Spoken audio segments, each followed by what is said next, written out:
Hello and welcome to Huddersfield Town's preview show in association with Sportsbroker ahead of today's game against AFC Bournemouth. To help us look forward to the game, I'm delighted to say I'm joined by Town centre-back Tommy Elphick, Ahmed Shooble from The Athletic and Stephen Chicken from the Huddersfield Examiner. How are you all? You okay? Good. Perfect. That's good to hear. Steve, I'll start with you. Obviously, games are coming thick and fast at the minute. We've not been performing as well as everyone would have wanted at this moment in time. But equally tonight is another opportunity, albeit a difficult opportunity, but no less an opportunity to get 3 valuable points on the board. Yeah, it's a big game. Obviously, it's got implications at both ends of the table as well. And Bournemouth are in exceptional form. You know that they've had their ups and downs this season, but I think they're looking really, really strong at the moment. They've produced some very impressive results, and Town are going to have to be at their best. Which, let's be honest, they haven't been the last couple of games. They got a decent result on Saturday. You know. Just not losing to Rotherham has really helped them out. But I think even, Carlos Corberán after the game admitted that it perhaps wasn't a point that Town necessarily deserved based on the action on the pitch. And they're going to need to put in a much improved performance to stand any chance against Bournemouth this evening. Yeah, I mean, Ahmed, Bournemouth's form under Jonathan Woodgate has been exceptional. Like Steve said, they've won 4 on the bounce, scored 12 goals in those games as well. What's he done to change things around at Bournemouth? I think it probably has a lot to do with the fact that there's an overriding theme this season that Bournemouth probably should never have ever been relegated in the first place, given the quality of players they had. And obviously because of that, they probably should have quite an easy go at getting back to the Premier League at the first time of asking, right? But what Woodgate has done, he's turned these individual or talented individuals, and he's turned them into a talented team almost. So he's transformed the whole mindset of the team. Whereas before with Tyndall, there was a lot of more emphasis on what happened on the pitch. There was a lot of tactical emphasis and speaking to some of the players as well. The differences between Tyndall and Woodgate is, Woodgate is much more prepared to win the game dirtier. And the players actually have the skill sets to do that as well, surprisingly enough. The loss of Lewis Cook through ACL injury was a massive, massive blow because he is such an all-encompassing midfielder, out of possession, in possession, he's got it all. You lose a player like that, if you don't have someone or you don't have 2 players like Ben Pearson and Jack Wilshere to deputise, for example, you're going to struggle. But credit to Woodgate for putting his players in the best positions, not just, for example, with the likes of Wilshere, who can't really play 90 minutes, but putting his players not just in position tactically to do well, but also in a sense of fitness and getting them to play games or, subbing them at the right times and just keeping all those players happy with the minutes that they're getting. I think that's one of the main things he's done. There's not necessarily a tactical tweak or anything. It's more to do with his man management for sure. Yeah, because you know more than anyone, Tommy, about the talent that Bournemouth possess in their squad. I can imagine from your perspective, it's no surprise that they are where they are in the Championship. No, a lot of people sort of expected them to be challenging for the top 2. But for myself, I know how devastating relegations can be. The last 2 clubs, obviously Huddersfield and Aston Villa that I've joined, have both just come down from the Premier League. And it takes a long time. It can take a long time for things to settle down and agendas to get sorted. Obviously, when you come down, there'll be lads looking to get back into the Premier League. There'll be lads looking to move on. So there's a lot of stuff that needs to be sorted out in the summer after a relegation. But I think as we're seeing with all 3 teams that got relegated last year, I think with the circumstances of COVID, a shorter transfer window, less money to sort of being bandied about to buy lads, all 3 clubs have probably held on to 1 or 2 more than they had expected or previously could have lost.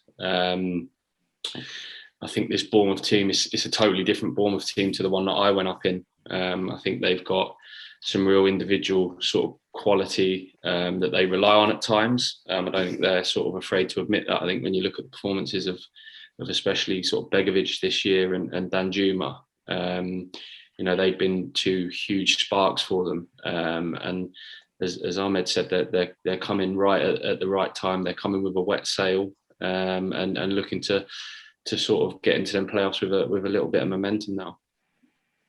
Yeah, and we could see the attacking talent that Bournemouth possessed, Ahmed, earlier this season down at the Vitality. Yeah, funnily enough, I think that was actually I got this Bournemouth gig with the Athletic about around that time. I think that was actually the first game I had to watch as an assignment, right? What a game to watch! It was, yeah. I mean, I was made aware that I think Huddersfield had to rotate the squad because I think the manager felt that there was a more winnable fixture afterwards. Which, I mean, depending on how you feel, that's neither here nor there. But yeah, no, it was a tremendous game, and I feel like David Brooks was on song in that game, and he's just now coming back from injury. He got a goal and assist against Coventry in the last game, and Woodgate said that's only him at 70%, which is quite remarkable. So, not saying you should be worried or anything, but I'd be a little bit worried. Yeah, hopefully though, Steve, this will be completely different to that one earlier this year. Hopefully a little bit less rotation on that front. Yeah, I think we're probably not expecting quite so many changes this time around. I think it was 6 changes last time, and Carlos gave a go to a few players that hadn't got a lot of minutes into their legs at that point of the season, and then reverted back to the team he'd previously used for the next 5 games after that. So I think there were maybe lessons learned from that game. They made 5 changes for the Rotherham game at the weekend, but I think those are, it was players going back in from injury and illness and things like that, and a couple of selection choices made. I wouldn't, as it stands, and we'll see what the team sheet says, but I wouldn't expect a huge number of changes to the team sheet. When I was working out the predicted lineup, I think it's more likely to be changes of approach rather than changes of personnel this time round. Carlos has said that he wants the team to approach this game more like they did the games against Brentford or against Swansea, or even how he envisioned them playing against Norwich. And it's a different challenge to Rotherham, which I think could be a good thing, because we've had that Norwich result, but we also, it was a good point that the Town got against Brentford, and it was a fantastic win they got against Swansea as well back in February. I don't know how much it's true that we always talk about the Town like playing teams who play this style. I don't know if they necessarily do, as the Norwich and Bournemouth results sort of stand testament to. But I think that they can, if they can keep the opposition's, that they're going to play a certain way, basically. And if you can limit the opposition's strengths, if they can successfully do that, then they have a good chance of nicking a goal at the other end and getting a result out of it. This is the thing about the Championship, isn't it, Tommy, that you can go into it to any game and get a result on your day. I mean, we saw it earlier this year, beating Swansea 4-1 at home, a result that no one expected. That's just the beauty of this league. Yeah, and we have done it at times where people have started to write us off, and where people haven't expected us to get any results. So, as Steve said, it was vitally important that we didn't lose on Saturday by hook or by crook, and we're the first ones to admit that we was nowhere near our best, and maybe got a little bit fortunate on Saturday. But a lot of effort went into it. We had a lot less recovery than what Rotherham had at that stage going into the game. I think they had almost a day and a half more recovery, and coming off the back of such a sort of bad result at Norwich, you could have seen some real sort of hangover effects of that result. But I think the lads dusted themselves down. We approached the game well. We avoided defeat, which was really important, and almost today gives us sort of a little bit of a free hit at things. And I just hope that we approach it concentrating on us a little bit more, not worrying about what's in front of us, because we have shown at times that we can go toe to toe with the best teams in the league and get a result, as I said, when no one's expecting one. The other good thing is the at home, Town have actually been pretty good. They haven't had any defeats at home by more than a single goal this season. Where I think it was 7 last year. So they do tend to keep things tighter at home. I think we're not expecting. If they were to suffer, a 2-0 defeat, even that would be a first, let alone anything beyond that. So we know that battle should be there at the John Smiths, because that has been the pattern this season. And I suppose, Steve, like we say, the Rotherham performance wasn't where it should have been, but equally off the back of conceding 7 against Norwich, just to get a clean sheet is a little positive that you can take from that one. It is. I mean, it was, as Tommy says, there was a lot of luck there. Rotherham hit the upright a couple of times, and they had the goal disallowed.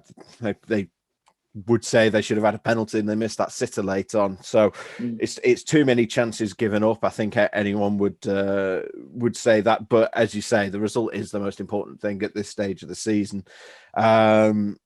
And I think that is the main thing, really. Whatever you say about how lucky it is, etc., it has put Town in a decent position going into the final few games of the season, because if you had lost that game, then I think that there would be sort of, to be honest, cause for panic at this stage. I think avoiding that defeat has relieved a bit of the pressure on this game and a little bit of the pressure on upcoming games. But Carlos, as he keeps insisting, whenever we ask him, is that it now? Are you safe? He always says no. You probably ideally want to get one or two more wins just to feel like you're over the line. Anything you can get out of this game in terms of points is helpful towards that.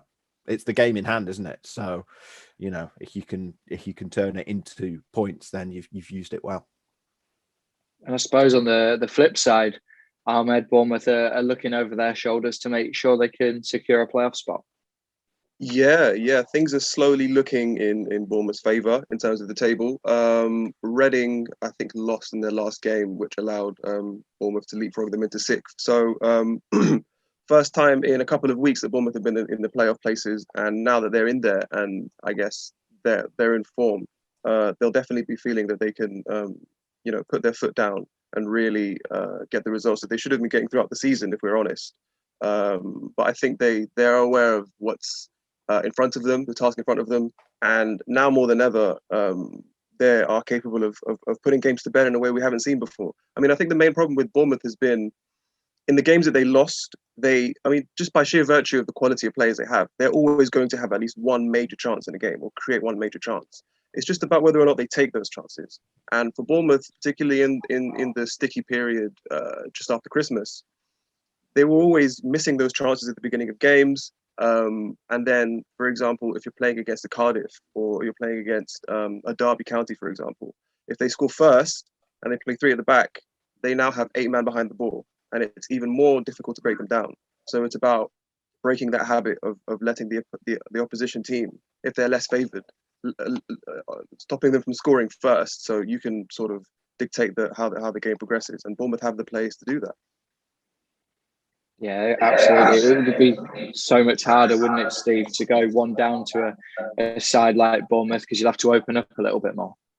Yeah, I think, as we always say, the first goal, first 20 minutes is going to be really crucial here. And they got that early goal against Brentford, and that allowed them to sort of dig in the second half. And I know Brentford still got their goal, but it meant that you still got a point out of it. And yeah, it is important to get that first goal. We know that Town don't have a great record when it comes to defending leads either, unfortunately. So it is, whatever happens, you need to make sure you see the full 90 minutes through.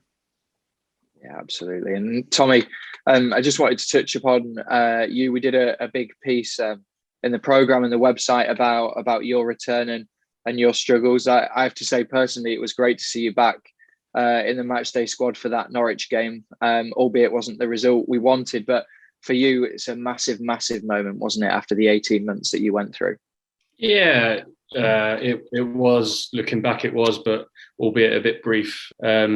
there comes a stage where the rehab sort of put to bed, and that's been put to bed for me for the last sort of month or so, and you get your professional head back on, and you want to get playing and get back involved. So another challenge, as I say, at the moment, I'm not stupid. You know what I mean? I've been in the game a long time and understand situations, and there's plenty of centre arse at the club.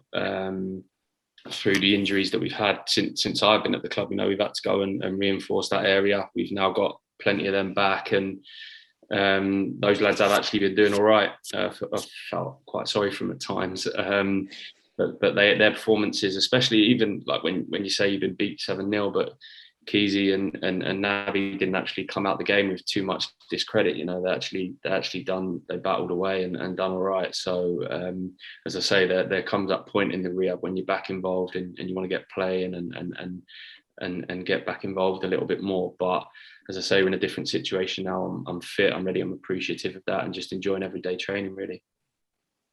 How difficult was that spell?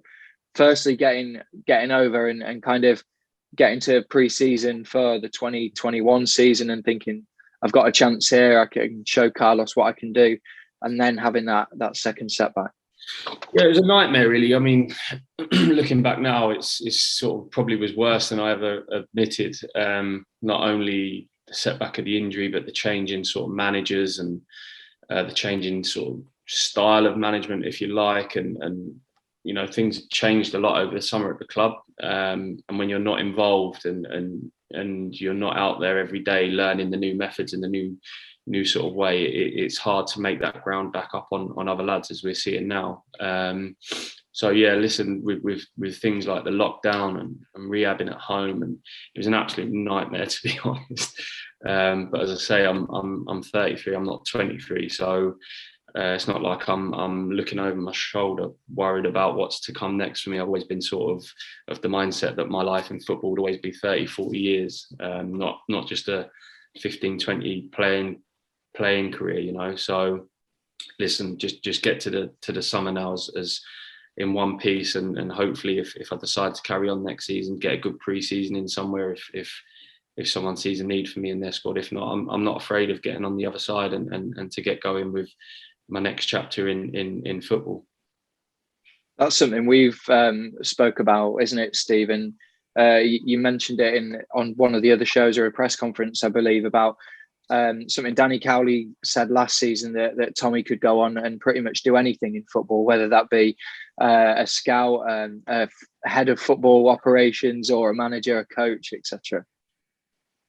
Yeah, I think obviously when you've been sort of captain pretty much everywhere you've been, and you know, been through various promotions and so on, and you've got that character, it goes a long way. I think, you know, everyone always appreciates a footballer who actually thinks about things and isn't just going through the motions, and who does just have a bit more of a considered approach and considers how the game works. So yeah, I'm sure there'll be plenty of opportunities for Tommy if and when he eventually hangs up his boots.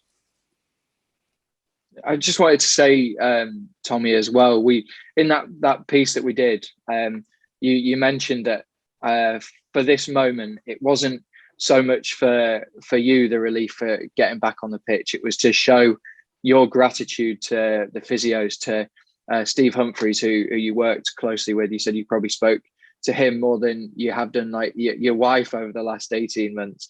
What did that mean to you, just being in that squad, and to him as well? How did that conversation go? Yeah, I think it's important for him. Like he as I said, he put so much time and effort into me. I mean, looking back now, when I remember when lockdown got announced and we were sort of packing the car up with a few little bits and pieces and sort of saying goodbye for 3 weeks at the time it was going to be. And then he took every day to write me new programs, to sort of spend time on FaceTime with me. And then back at the training ground, you know, we're doing double sessions, and he sort of lives and feels it with you. You know, when you've got another operation, he's there by your side and he's living it with you. So it's tough for him as well as it was for me. And to sort of say that I'm back fit and available, it looks good on him for the club and for his. It's something that he can say. You know, it was a multi-ligament injury. It was we was met with cartilage problems sort of down the line. It's something for his CV to say that he got me back at the age I'm at, and after on the back of so many other injuries as well. Not only Steve, but Kirky, Liam, the soft tissue guys, and my teammates. My teammates were brilliant for me. You know, at the end of the day, they was in a real tough patch last season. And a relegation would have affected me this year financially, you know. So they got me out of a little bit of a hole at the back end of last year. And people like Fraser Campbell, who had been through this injury, Richard Stearman, Keezy, later when he's coming, they've been great for me to sort of bounce ideas off, to learn off these people, to see them going through the new regime, what we think's good and what we think works and doesn't work. So it's been great to have them people around me to keep the mind active and to try and get back and help them as well. There's a nice mix, isn't there, Steve, in the dressing room at the minute in terms of experience and the younger players coming through. Yeah, you've got that group of sort of your over 30s, so Hoggy and Tommy, Fraser, Richard Stearman, Richard Keogh, and you've got the younger group, which you'd even include Lewis O'Brien in there, wouldn't you? You know, you're sort of 22 down, Josh Karoma, Sorba Thomas, and even a step behind that, you've got likes of Scott High, and then in between Dwayne Holmes, Harry Toffolo, sort of that mid to late 20s band. So there is a bit of a mix there. I think there's probably, you'd like to have a few more of those sort of 26, 27-year-olds ideally in a championship squad, but the club are committed to bringing through young players at the moment, and making sure that in a couple of years' time, those players that are in that age bracket are ones that have been at the club for a couple of years, and having that experience, experienced heads around. We know that was a big part of the recruitment last January, not the January just gone, but January 2020, was getting more experienced heads in, and hence the likes of Steers arrived and Andy King came in to offer their experience to the dressing room and sort of set the standard on the training pitch, from what I understand, helping players to see sort of the lifestyle things that need to be got right, and the day in, day out stuff that you don't always see personally, as a journalist, or that people watching at home won't see as a fan. And every manager will tell you that it's really important to have the right mix of personalities behind the scenes. And then Ahmed, back to Bournemouth. Since Woodgate came in, defensively, they seem a little bit more astute as well. Do you think that's just because of the kind of gritty nature that he's brought in to win games a little bit dirtier than perhaps they would have done under Tyndall? Yeah, I do feel that. Funnily enough, you mentioned characters and behind the scenes earlier. When I asked Woodgate about how he's gone about turning these players of individual talents into a talented team, he referenced the fact that he calls them the band of brothers that the Bournemouth side lost with Simon Francis, Andrew Sermon, Charlie Daniels, that they've lost. Those are big names in the dressing room. People who know everything about what it's like to play for Bournemouth, people who come with Bournemouth. Tommy referenced earlier how drastically different the team is from the last team that came up. I think the only players who are remaining are Adam Smith, Stanislas, Steve Cook. I might be forgetting someone else, but those are the only names that are remaining, right? So the rest of the players, as talented as they are, they haven't really got that mental fortitude to see out games that players who I just mentioned earlier would. So there's obviously that to consider. But with regards to the defense, I feel like definitely, I feel like that gritty mindset that Woodgate has instilled has helped. Also, a lot of the goals have been kind of mistakes, I guess. There's not really any other word I can find to describe it. Often through playing out from the back. Obviously, Bournemouth are blessed with a number of defenders who are comfortable on the ball. And particularly with Lewis Cook under Tyndall, he would drop as the deepest midfielder and sort of spray passes over the top against teams who would press high. But without him, Bournemouth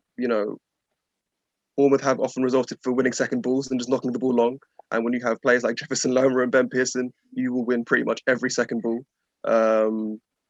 So yeah, I guess that rugged determination has definitely been instilled. I mean, Woodgate is a centre half himself, so he'd know everything there is to know about that. And I've asked him about the team's difficulties with defending set pieces against Barnsley more recently, and against Cardiff quite a few weeks back as well. They were just pumping balls into the box, and Bournemouth the centre backs aren't aren't the tallest. I think the tallest is actually one of your former guys, Philip Billing, and he's not exactly what I consider an aerial threat. Or his strengths are not necessarily in the air, surprisingly, for all his height. But yeah, that's something that he's had to contend with. But as far as Woodgate is concerned, you can teach someone how to head the ball. You can teach someone how to, keep a defense tight, nothing down our side, and so on. So for sure, I think it's a lot of it is down to Woodgate. And I suppose attacking wise, Steve, on the flip side to that, it's an area that we kind of struggled a little bit against Rotherham, breaking them down. What do you think we need to do differently, and what's Carlos said about what we need to do differently to create more chances? Well, you said they need to be more comfortable in possession in the opposition half is sort of the main thing, and be willing to keep going for it. Look, it's obvious that there's not been enough goals in the second half of the season.